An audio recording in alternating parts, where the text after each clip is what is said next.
Ni itangazo rya polisi y'u Rwanda ikorera mu mujyi wa Kigali mu turere dutatu tugize umujyi wa Kigali, Nyarugenge, Kicukiro ndetse na Gasabo. Polisi itangaza yuko ibinyabiziga biri mu bwoko bw'ibikomoka kuri peteroli biri kugabanuka ku kigero cya 50%. Ibinyabiziga biri gukoresha ibikomoka ku muriro biri kwiyongeraho 50%, kandi polisi y'u Rwanda ivuga yuko ibinyabiziga biri kwiyongera ari byinshi bigatuma n'impanuka ziyongera ari nyinshi. Muri iki gihe cy'iyurira ry'ibikomoka kuri peteroli harimo moto nyinshi zagiye ziparikwa, harimo n'izagiye zifatwa kubera ko tubahiriza ibisabwa. Polisi y'u Rwanda irasaba abamotari bose bakora mu mujyi wa Kigali kugira koperative babarizwamo bakambara amajiri, kubera ko ngo hari benshi bakunze kumotara batambaye amajiri bagakora impanuka bakahita birukanka. Ntiwamenya kampani bari gukoreramo cyangwa kampani niko bavuga ngo koperative bakoreramo, nyine nk'ahantu bibumbira hamwe bakavuga ati koperative imeze gutya na gutya, ku buryo umumotari ashobora no kugira ikibazo bakajya kuyibaza koperative. Bityo polisi y'u Rwanda yasabye abamotari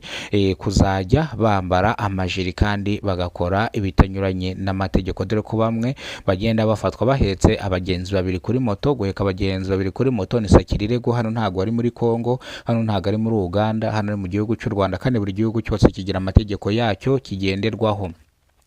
Hari abamotari 15 bafashwe batwaye abagenzi babiri kuri moto, ubwo umumotari ni uwa gatatu. Ugasanga rero ibingibi byatuma biteza impanuka, agakomereka benshi, ugasanga yapfuye benshi bitewe nuko ibi byaturutse ku burangare bw'abamotari bari gutwara abagenzi babiri. Kandi abenshi abamotari bakunda kubikora ari uko bageze mu muhanda w'igitaka, ukavuga ati reka batendeke n'ubundi nta polisi bari buhure nayo. Bino rero polisi yabishyizeho umukono ivuga yuko umumotari uzafatwa azacibwa amande ndetse akanahanwa bikomeye cyane. Ndetse polisi yongera kugaruka ku bantu batwara ibinyabiziga banyoye ibisindisha. Polisi yavuze ko ibihano noneho byiyongereye, umuntu uzafatwa azahanwa bikomeye cyane, azacibwa amande y'amafaranga atagira ingano, imodoka bayifunge nayo bamufunge. Bityo rero utwara imodoka utanyoye ibisindisha kugira ngo udashyira ubuzima bwa bagenzi bawe mu kaga ndetse n'ubwawe utabusize.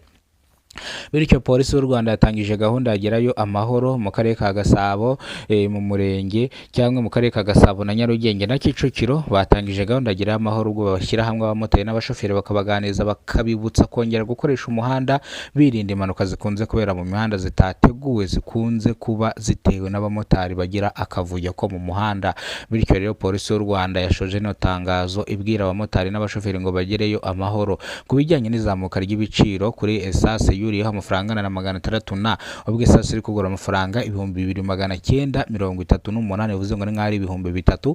Mazuti kabiri kugura amafaranga angana n'2205, bivuze ngo ibiciro by'ibikomoka kuri peteroli byaruriye ku kigero cya 95%. Bivuze ngo rero ibi ngibi byarejije benshi, abandi batangira kwifata ku munwa. Polisi rero ivuga yuko mwese mukore ingendo ziri ngombwa, nimugakore ingendo zitateganyijwe. Kandi abakora bajya mu mujyi wa Kigali ahantu hagiye hatandukanye, yavuze ko bagomba gukoresha ikarita za tapandigo kugira ngo bagabanye urujya n'uruza bahagendaga cyangwa bagabanye amafaranga bakoreshaga bajya kuri moto. Hari bisi zigera ahantu henshi hagiye hatandukanye. Polisi y'u Rwanda yarangije no tangazo ivuga ngo mukomeze mugubwe neza, Imana ibarinde kandi mugereyo amahoro. Abaturage mwese mujye mutangira amakuru ku gihe. Nuko nk'uko polisi y'u Rwanda yarangije no tangazo niko yavuze. Nitwa Gakidasamurwa inkuru tubakorera Rwakonkoma. Kora subscribe ufungura inzogera uzajya umenya byinshi dukora.